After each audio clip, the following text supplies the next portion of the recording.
Good afternoon, class.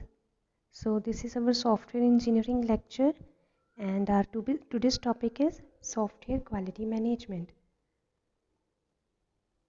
So, in this particular topic, in this particular chapter, we are going to know about the quality engineering, quality assurance, quality control, and various quality standards by following which we can achieve the quality of the software. So basically, what is a quality? Before starting, we should know what is quality. Quality is basically, as it is defined here, it is the fitness of purpose, which means, as we have already learned about what is the software, so whenever we are designing a software, we should always keep one thing in mind, that that particular software should be the answer, should be the solution for a particular problem.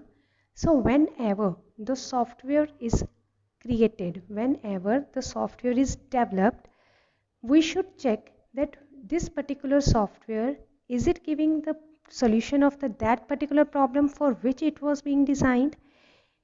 If it is doing the exactly what the user wanted to do, then we can say that yes, we have delivered a quality product. Now when I talk about the fitness of purpose, now what is it?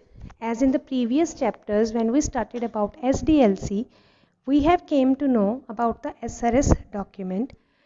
So in this, whatever the requirements are specified by the customer, by the user in the SRS, we have to satisfy that particular each and every requirement.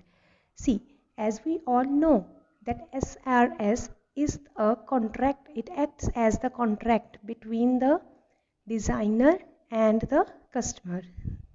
Okay, so whatever requirement, whether we talk about the functional requirement, we talk about the non-functional requirement, whatever the requirement is mentioned in the SRS document, we have to fulfill rather each and every requirement in that particular document.